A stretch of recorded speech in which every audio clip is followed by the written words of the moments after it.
Break کے بعد آپ کا خیر مقدم ہے۔ جموں کشمیر میں تبدیلی مذہب مخالف احتجاج کیا جا رہا ہے۔ سکھ حضرات مسلم رہنماؤں سے سکھ لڑکیوں کے مسئلے کو حل کرنے کے لیے پیش قدمی کی اپیل کر رہے ہیں۔ سکھوں نے اس سلسلے میں ایل جی منوج سنہا سے بھی ملاقات کی تھی اور سکھ لڑکیوں کے مسئلے کو اٹھایا تھا۔ کچھ مسلم مذہبی رہنماؤں نے ان کے ساتھ یکجہتی کا اظہار کیا ہے اور اس مسئلے کو فرقہ وارانہ رنگ نہیں دینے کی بات کہی ہے۔ وہیں مسلم لیڈروں نے اس بات کو دہرایا ہے کہ کشمیر میں سکھ اور مسلمان ساتھ مل کر رہتے ہیں اور کچھ لوگ جان بوجھ کر اس واقعے کو فرقہ وارانہ رنگ دینے کی کوشش کر رہے ہیں۔ جموں کشمیر کے مفتی اعظم ناصر الاسلام نے کہا ہے کہ سکھ بیٹیوں کے مسئلے کو ہر ممکن میں حل کرنے کی کوشش کی جائے گی اور فرقہ پرست طاقتوں کو کامیاب نہیں ہونے دیا جائے گا۔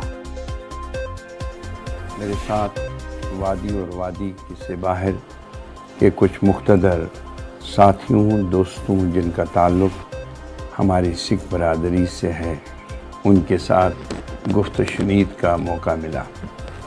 انہوں نے اپنے خدشات کا اظہار کیا اور مجھے محسوس ہوا کہ اگر جذبات اور احساسات کو قابو میں نہ رکھا گیا تو دونوں فرقوں کے درمیان تعلقات میں بگاڑ ہونے کا احتمال ہے۔ میں سکھ کمیونٹی کے ذمہ داران سے یہ بات واضح کرنا چاہتا ہوں کہ اسلام میں داخل ہونے کے لیے نہ کسی کو مجبور کیا جا سکتا ہے اور نہ کسی پہ دباؤ ڈالا جا سکتا ہے۔ اس وقت ایک بڑی خبر سامنے آ رہی ہے۔ جموں ڈرون دھماکے کی جانچ این آئی اے کو سونپی گئی ہے۔ وزارت داخلہ نے جانچ این آئی اے کو سونپ دی ہے۔ ذرائع کے حوالے سے یہ خبر ہے، این آئی اے کی ٹیم جلد جموں پہنچے گی۔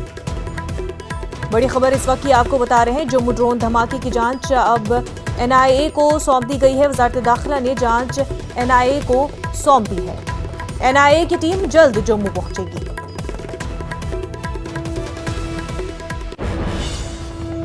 آگے بڑھتے ہیں۔ پنجاب